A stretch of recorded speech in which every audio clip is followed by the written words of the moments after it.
back in the day, you had a huge resurgence of some independent comic books right around the time Image Comics was making its mark. You had some other entries into that game, some other players like Malibu and Valiant. They created a whole bunch of interesting pieces. It was a different time, and what we're going to bring for you is 1, 2, 3, 4, 5 of these Timewalker comics from those. These are some Barry Windsor-Smiths, and rather than just have you look at a bunch of them, I'm going to show you a little bit about each one. Now, if you were here in the gallery with us, you'd have an opportunity to look at these. You'd, of course, want to look at the front cover.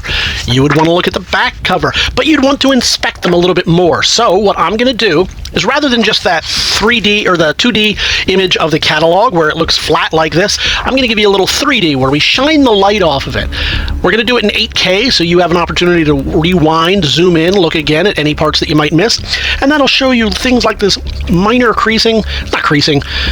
minor bending of that cover that you don't see here, but you definitely see it when the light shines off. That's going to give you an opportunity to look for any kind of spine rolls, spine ticks, edge marks, creases, lines, color breaks, tears, anything like that. We'll do it on the back cover as well.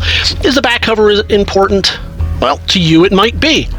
And since you can't be here in the gallery with us checking this out, plus I probably wouldn't let you take them out the bags and do that anyway, we're going to do the next best thing. On top of that, we are also going to show you the interiors, at least a little bit. We'll start off with the interior of the back cover, the inside of the back cover, because that lets you see a little bit more that might be hiding. With some of the older ones that had the old paper, the Baxter paper, and some of the other newsprints, well, you'd have a little bit more yellowing right here. You might get watermarks, you might see creasing, tearing, etc. So I'm going to show you just a little bit of the interior so you can get an idea of the quality and content of what's going on in that comic. You'll also get a chance just a little bit to see, has it started to come loose staple-wise. You also get a chance to see, when you do see those staples, you see, oh, has that become rusted? Is there water damage? So you get a chance to see that yourself. We'll finish up right here with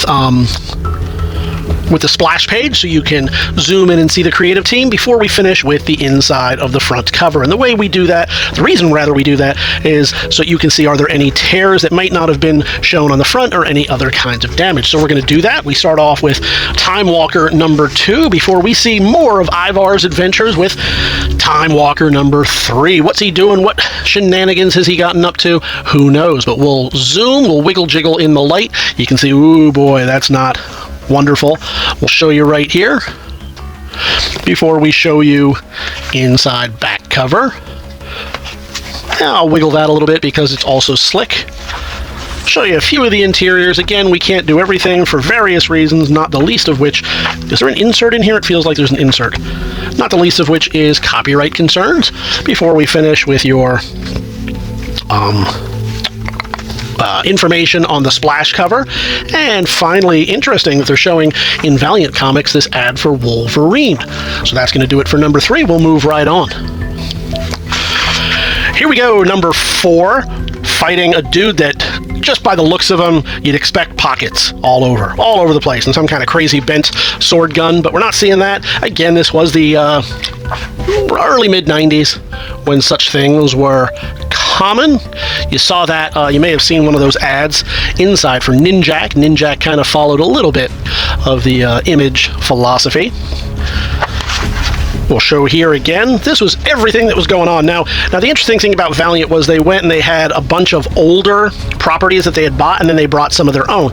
So you had Harbinger, you had Visitor, you had Timewalker, but then you had a lot of things like Solar, Man of the Atom. What is happening in here? Some different art style. Let's see if that's changed here. I expected to see some Barry Windsor-Smith there. And we'll finish up. In fact, yeah, that's, who does that look like? Who was that dude that that Image Comics had? That his name was like Warrior or something like that. I can picture the cover of his book, but I just can't remember that dude's name. If you remember in the comments, let me know. Or at the end of this video, I'll just scream it out randomly when all of a sudden it hits me. Or 6 weeks from now, I'll wake up in a cold sweat in the middle of the night screaming out the name of that thing, because that's when I will remember it. Not Prophet, I don't think. Although he also was a pocketed giant beast guy. That was really the 90s. Pockets, giant beasts. Oh, that's Solar. Yeah, Solar, Man of the Atom. That's what I said earlier. Sears, that's who I was thinking the artwork looked a little bit like Bart Sears. They certainly knew how to self-promote. In fact, I'm curious, are there any ads for things that aren't Valiant properties? I'm not seeing any. But again, you know, you do what you can at that time. They weren't a well-known company, and they were trying to ride the tails of Image and doing what they could with that. I mean, that was the boom, the speculative boom of that 90s. I will give them this. They didn't resort, at least with these books that we're seeing here. That's not to say they didn't as a company do so, but they're not resorting to, you know, all kinds of gimmick covers in shiny colors. Or at one point, you may remember, Marvel was actually putting little bits of Stan Lee's blood into some of the inking on the covers. It was a crazy time, I'll tell you. All right, so we finish up with this one. This is number 5, if I'm not mistaken. Beginning the Harbinger Wars. It's number 6. I'm wrong about that. Beginning the Harbinger Wars. And where's our splash here? Did they just not have a splash? Well, I'll give you this with the titles. Oh, here we go.